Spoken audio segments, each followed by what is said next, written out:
이진우의 손에 잡히는 경제.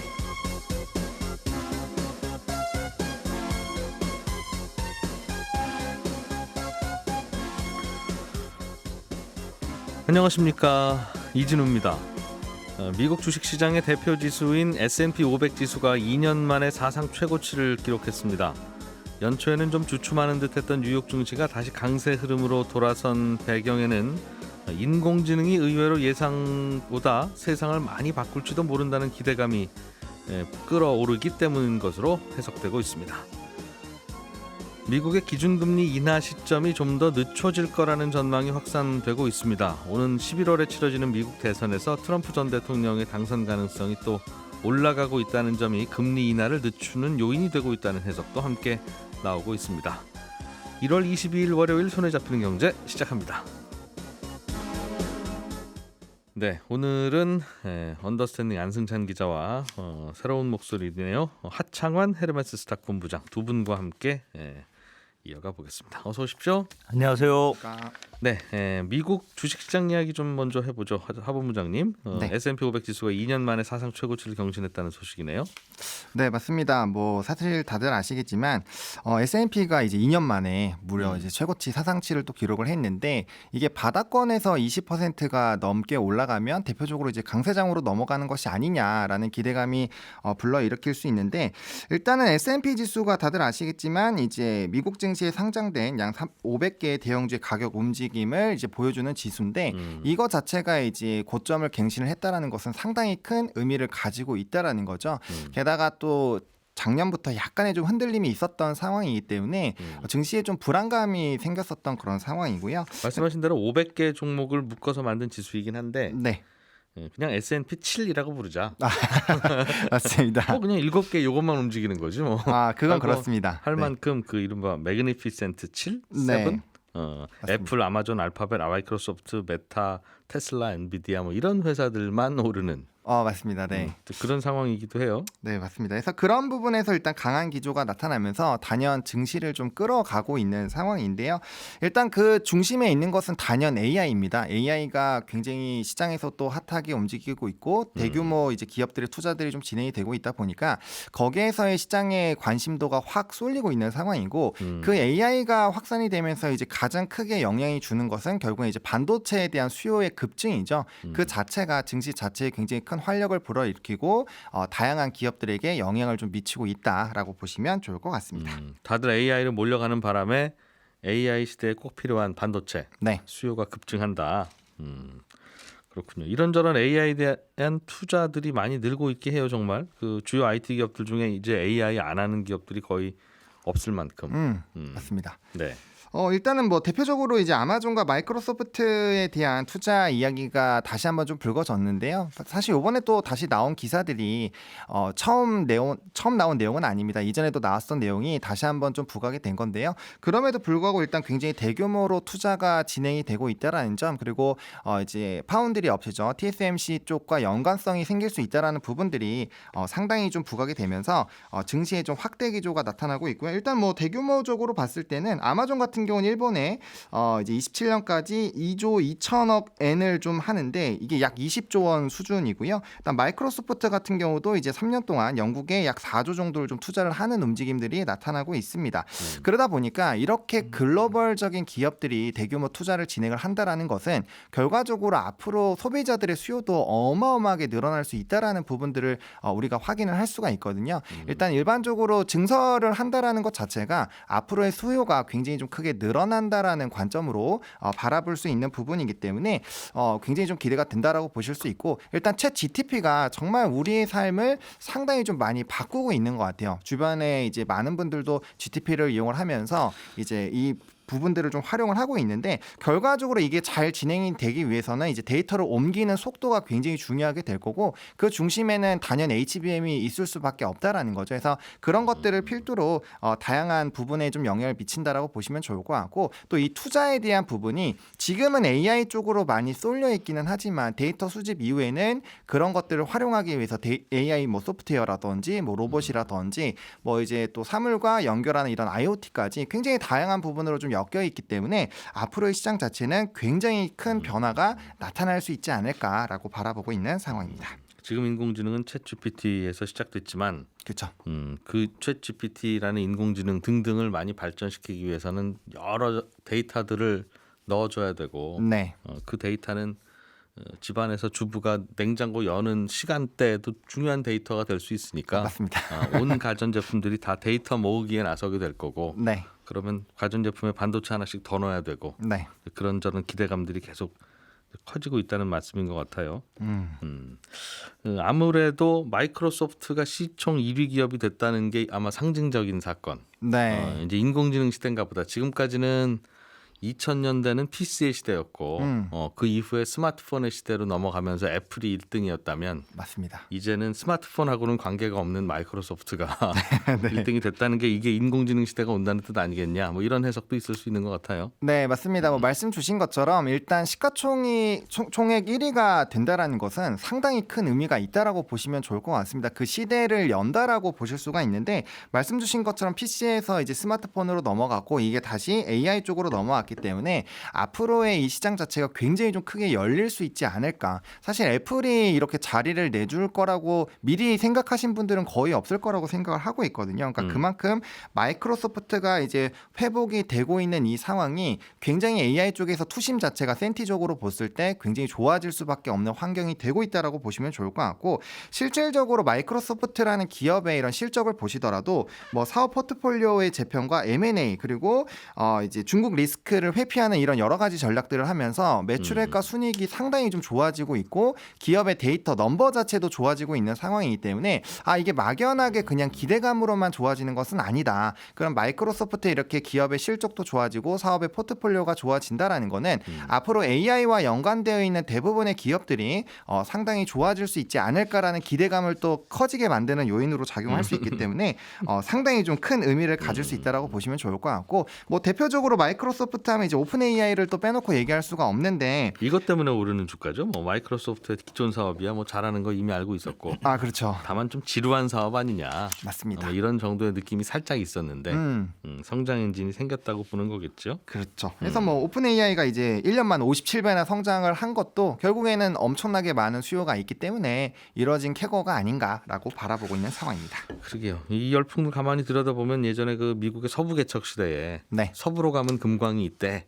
라고 해서 다들 몰려가는데 그중에서 먼저 돈 버는 사람들은 그렇죠. 곡괭이 팔고 네. 청바지 팔고 그렇죠. 하는 그런 사람들이었는데 AI 열풍도 저쪽으로 가면 뭔가 있나 봐라고 다들 달려가고 있는데 그 와중에 인공지능 하려면 이런 반도체 사셔야 돼요. 네. 하는 그 반도체 회사들이 일단 돈을 많이 벌고 있다는 거죠. 맞습니다.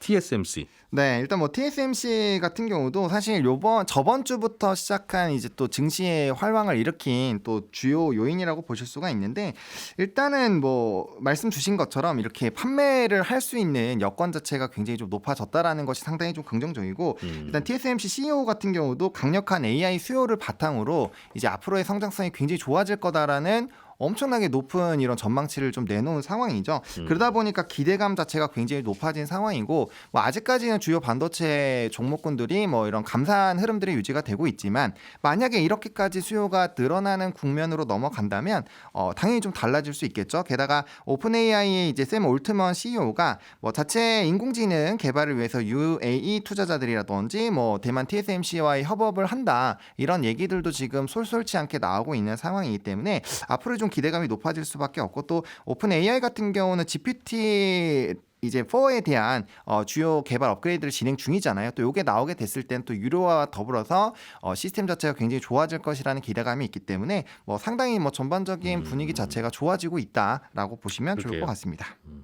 인공지능이라는 게 좋은 반도체 막 많이 사서 많이 때려 넣으면 네. 좋아지나 봐요. 일단은 지금은요. 예, 네. 개발하는 분들도 이게 왜 좋아지는지는 잘 모르겠는데 네. 아무튼 많이 좋아지고 있어.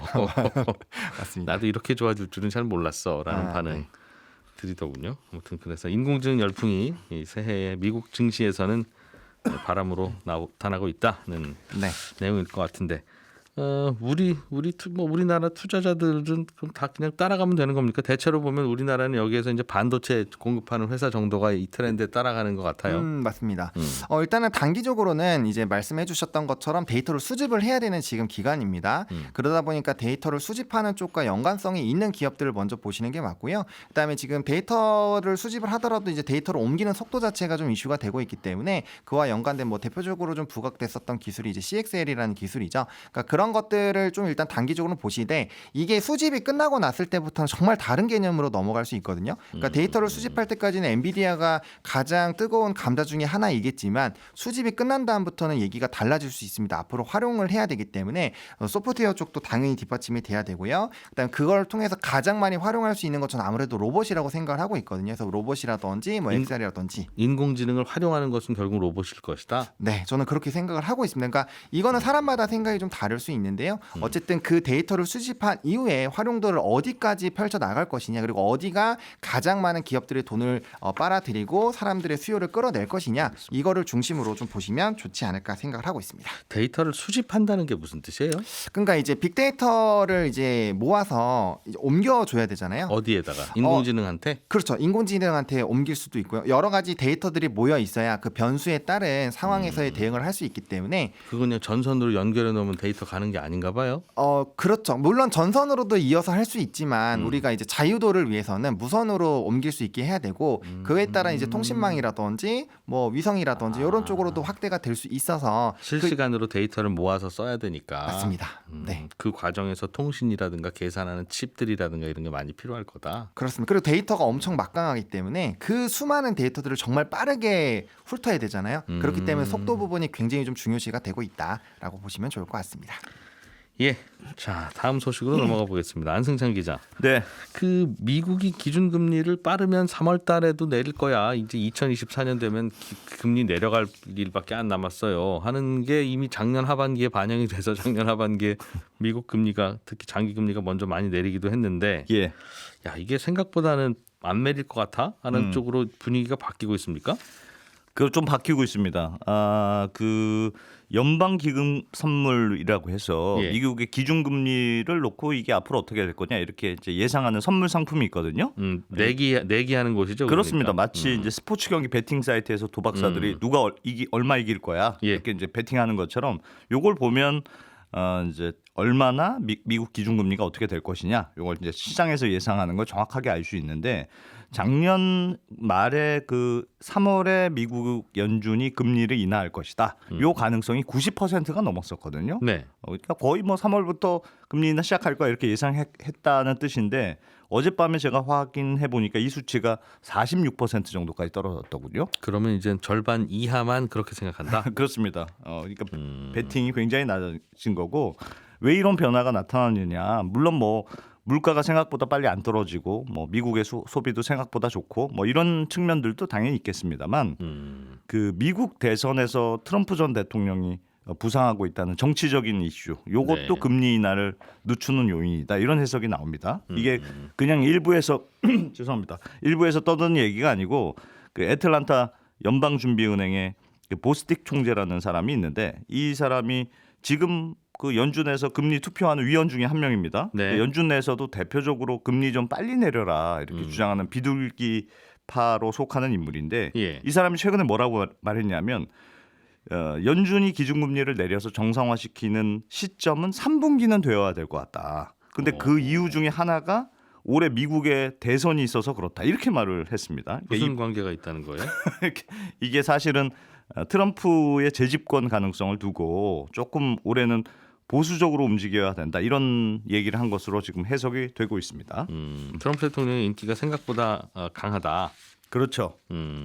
왜냐하면 그게 이제 트럼프 대통령하고 금리하고 무슨 관계가 있냐면 트럼프 정부 때 가장 강력했던 게 무역 전쟁 아닙니까? 예. 그러니까 그때도 관세를 아주 높이는 정책을 펴왔는데 지금 그 트럼프 캠프 쪽의 대선 공약을 보면 자신이 당선되면 모든 외국산 제품에 대해서 지금보다 10%포인트 관세를 추가로 부과하겠다. 이런 내용이 들어가 있습니다. 그러니까 물론 우리나라처럼 FTA 맺은 나라들은 뭐 예외를 받을 가능성도 있겠습니다만 어쨌든 트럼프는 지금보다 관세를 올리겠다는 입장 굉장히 명확하고요.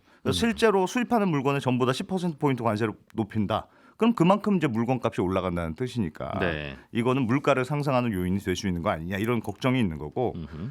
또 트럼프 캠프의 대표적인 정책이 반이민 정책이잖아요. 예. 이것도 물가를 부추기는 정책이다 이런 거죠. 그러니까 지금 트럼프 대통령이 그 유세장에서도 이민자들 전부 다 쫓아내겠습니다 이런 얘기를 아주 공공연하게 하고 있거든요. 그러니까 미국에 값싼 노동력을 제공하는 이민자가 들어오지 않으면 그만큼 또 미국 내에서 인건비가 올라가게 되고 이것도 물가를 끌어올릴 수 있는 요인 아니냐 이런 해석이 있는 거고요. 또 트럼프 전 대통령이 만약에 이제 다시 당선이 됐다, 그럼 국제적인 분쟁이 커질 수 있다 이런 점도 걱정하는 분위기입니다. 그러니까 트럼프 그 재임 시절에 그 미국 중심의 군사 동맹인 나토 여기를 탈퇴할 수 있다 이런 얘기를 계속했거든요. 예. 만약에 트럼프가 실제로 재집권하게 되면 이 나토 탈퇴 이슈가 또 불거질 게 분명한 상황인데 작년 말에 무슨 일도 있었냐면 미국 의회가 어떤 대통령도 미국 국회 승인 없이는 단독으로 탈퇴를 결정할 수 없습니다. 이런 법을 통과시켰어요. 그러니까 예. 혹시나 트럼프가 대통령이 되면 마음대로 탈퇴한다고 할까 봐 부랴부랴 만든 법이거든요. 그러니까 그만큼 트럼프 대통령이 만약에 되면 나토 문제가 뜨거운 이슈가 될 거라는 점을 역설적으로 보여준 대목이고요. 그 나토는 그 유럽 지키는 거니까 유럽은 너희들끼리 스스로 지켜라. 네, 그게 트럼프 캠프 쪽의 입장입니다. 예. 그래서 기본적으로 트럼프가 외국 문제에 상당히 관심이 좀 없고 국방비 쓰는 것도 아까워하고 이렇기 때문에 트럼프 대통령이 되면 뭐 국제 무대에서 미국의 힘이 지금보다 더 빠지게 될 거고 미국이 세계의 경찰 역할을 더 안 할 거고. 그렇습니다. 그러면 그 곳곳에서 국제 분쟁이 더 일어나는 거 아니냐. 그렇게 되면 물류 비용이나 에너지 가격 같은 게 더 높아지는 거 아니냐 이런 걱정이에요. 지금도 왜 홍해에서 후티 반군이 지나가는 선박을 계속 공격하니까 그 홍해하고 연결된 스웨즈 운하 이용이 평소보다 한 절반 가까이 줄었지 않습니까? 예. 스웨즈 운하를 이용 못하니까 멀리 그 남아프리카 희망봉 돌아서 이렇게 유럽으로 가야 되는데 그럼 예. 한 열흘 정도가 더 걸려요. 그러니까 그만큼 물류비가 올라갈 수밖에 없는 환경이다. 이렇게 해석이 되는 겁니다. 트럼프 집권하면 그러면 그 이런저런 이유로 그렇게 물가가 올라갈 것 같으면 그럼 대선 결과 보고 우리 기준금리 결정합시다라고 한다면 말이 되는데 네. 3분기는 아직 대선 결과가 안 나왔을 텐데 그때는 돼서야 내릴 거라는 말은 네. 사실은 지금 내려야 되는데 그때까지 좀 보자는 뜻인 것 같고 네. 트럼프가 되면 근데 기준금리 내리라고 이런 압박 저런 압박 많이 할 거 아니겠어요. 그렇습니다. 그분은 말로 잘 안 하지 않습니까? 뭐 연준 의장 잘라버리겠다 뭐 이런 말도 막 하고 그랬죠. 예전에. 그러니까 어차피 트럼프가 되면 내려야 될 금리 미리 좀 갖고 있자. 미리 내려놓으면 우리 카드가 줄어드니까 어차피 대통령 되고 나면 그때 내려달라고 할 테니 그때 내려주자. 그런 측면도 있습니다. 알겠습니다. 근데 트럼프가 대선 후보로 못 나올 수도 있다는 그 사법 리스크 때문에 네. 그런 얘기도 있지 않았어요? 그런 얘기도 있죠. 그러니까 그 2021년에 트럼프가 재선에 실패했을 때 그때 당시에 트럼프 지지자들이 미국 의회에 난입하는 그런 사건이 있었잖아요. 그때 이제 트럼프 전 대통령이 뭐 트위터에 뭐 이런저런 독려하는 발언들을 했다. 그래서 트럼프가 이제 대선 후보 자격을 박탈해야 한다. 뭐 이런 소송이 각 주마다 제기가 됐는데 일부 콜로라도주 같은 데서는 뭐 대선 후보 자격이 없다 이런 판결도 나오긴 했습니다만 그건 좀 너무 과하다 이렇게 판결이 좀 주마다 엇갈리고 있습니다. 이게 왜냐하면 미국의 법이 좀 애매하게 돼 있는 측면 때문에 그런데요. 미국의 수정헌법 14조 3항이 문제인데 이 어떤 조항이 있냐면 폭동에 가담한 사람은 공직에서 배제한다 이런 조항이 있습니다. 근데 이걸 근거로 해서 트럼프는 대통령 후보가 될 자격이 없다 이런 주장이 나오는 건데 사실은 이 조항을 잘 보면 공직이라는 게 뭔지 구체적으로 예를 또 드러났어요. 근데 여기에 보면 상하원 의원, 위 의원들하고 또 대통령을 뽑는 선거인 이런 것만 나열이 돼 있고 대통령은 언급이 없단 말이에요. 대통령 그 자체는 그렇습니다. 그래서 설령 폭동에 가담한 게 사실이라고 하더라도 대통령 후보에서 박탈할 법적인 근거는 없는 거 아니냐 이런 의견이 나오는 거예요. 근데 이게 예전에 미국의 남북 전쟁 직후에 이제 흑인들 인권 보호하고 남부 지역의 인사들이 의회에 진출하는 걸 막기 위해서 만들었던 굉장히 오래된 법이어서 적용한 사례도 거의 없고 사문화된 법에 가까웠거든요. 근데 이걸 지금 적용하려고 하니까 살짝 좀 약한 건 사실인데 어쨌든 그래서 판결이 엇갈리고 있고 중요한 건 그래서 연방 대법원의 판결입니다. 지금 트럼프 캠프 쪽에서도 연방 대법원에 이제 상고를 했고 이걸 그 심리를 받아들였기 때문에 다음 달부터 심리가 진행될 예정이거든요. 그럼 연방 대법원이 트럼프의 출마를 막을 수도 있고 못 그렇습니다. 허용할 수도 있는데. 네. 근데 지금 예상은 조금 더 유리하게 판결될 트럼프 쪽이 유리하게 판결될 거라는 예상이 많거든요. 왜냐하면 9명의 대법관 중에 6명이 보수적이고 예. 그 중에 3명은 또 트럼프 대통령이 직접 임명한 인물이에요. 음. 그러니까 조금 아무래도 팔이 살짝 안으로 굽지 않겠느냐 이런 건데 그래서 지금 연방 대법원이 아예 뭐 문제가 없다고 판결하거나 결론을 미루거나 할 수도 있다.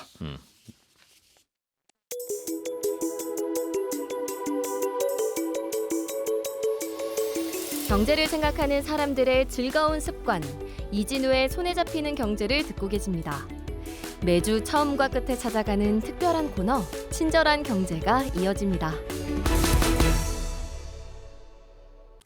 예, 오늘은 청취자 고정순 씨가 요즘 뉴스를 듣다 보니까 미국 정부의 부채 한도가 다 차서 잘못하면 셧다운이 된다느니 미국 정부 부채가 너무 많다느니 이런 이야기가 들리던데 솔직히 미국은 기축통화국이라서 필요하면 돈을 찍어서 써도 되는 나라라고 하던데 왜 부채 걱정을 하나요? 그냥 필요한 만큼 빌리고 갚을 수 있을 만큼 갚고 갚을 돈 없으면 그냥 돈을 좀 찍어서 그걸로 또 갚고 하면 아무 문제 없을 것 같은데요. 이런 질문을 주셨습니다. 예, 말씀하신 대로 미국은 달러를 마음대로 찍어서 쓸 수 있는 전 세계 유일한 나라이기 때문에 미국 정부가 돈을 못 갚아서 파산을 하거나 하는 일은 이론적으로나 현실적으로나 발생하기 어렵습니다. 다만 그럼에도 불구하고 미국이 정부 부채 한도를 의회에서 정하고 규제하면서 정부 부채 걱정을 하는 이유는 첫 번째 이유는 정부 부채가 계속 늘어나면 그것 때문에 미국 정부가 파산까지 하는 건 아니지만 그런 규제를 안 하면 미국 정부가 돈을 여기저기 낭비하면서 쓰게 되고 그 부작용이 클 수 있어서 그런 겁니다. 예를 들면 일을 안 해도 한 달에 몇백만 원씩 수당을 근로자들에게 나눠주겠다고 하면 그것 때문에 미국 정부가 파산할 일은 없더라도 그 돈 때문에 근로자들이 이제 일을 잘 안 하게 되면 이제 미국 공장들이 잘 안 돌아가는 그런 부작용과 문제가 생길 수 있거든요. 이건 마치 이제 부모가 재벌이라도 아들에게는 한 달에 용돈으로 이만큼만 쓰라고 이제 정해놓는 그런 이유와도 비슷합니다. 돈이 부족해서가 아니라 오히려 흥청망청 쓰면서 부작용이 생길까봐 그러는 거고요. 또 다른 이유는 미국 정부는 돈을 계속 찍어서 쓸 수야 있지만 그렇게 돈을 계속 찍어서 쓰다 보면 다른 나라들이 저러다가 달러가 너무 흔해지면 저거 달러 가치가 하락해서 달러가 휴지 조각되고 신뢰가 떨어지게 되지 않을까 하는 걱정을 하면서 이거 달러 말고 유로화나 위안화를 기축통화로 쓰자 그런 목소리를 낼 수 있거든요. 달러는 실제로 미국 정부가 찍어내서 쓴다고 해도 그게 미국에만 머무르는 게 아니라 전 세계로 퍼지기 때문에 돈을 찍어내면 그 돈이 그 나라에만 머물러 있을 수밖에 없는 예를 들면 터키나 베네수엘라 정부가 돈을 함부로 찍어 쓰는 것보다는 인플레 같은 부작용이 훨씬 적긴 합니다. 그러나 그래도 기축통화에 대한 신뢰, 의심이 들기 시작하면 그 결과가 어떻게 될지 모르기 때문에 미리미리 좀 조심을 하는 겁니다. 마치 식당 주인 아들은 아빠가 식당 주인이니까 그 식당 음식은 얼마든지 공짜로 먹어도 되지만 그렇다고 너무 자주 계속 그렇게 공짜로 먹고 친구들 불러와서 공짜로 먹고 그러면 이제 다른 손님들이 보기에는 이거 우리가 낸 밥값으로 죄다 이 집 아들 공짜 밥 먹이는 데 쓰는 거 아닌가? 그럼 내가 먹는 음식이 부실해질 것 같은데 다른 식당 한번 찾아볼까 하는 생각이 들 수도 있을 거 아니겠어요? 그거하고 비슷한 겁니다. 질문 보내주신 청취자 고정순 씨께는 저희가 준비한 선물 보내드리겠습니다. 예, 저는 내일 아침 8시 30분에 다시 찾아오겠습니다. 이진우였고요. 함께해 주신 여러분 고맙습니다.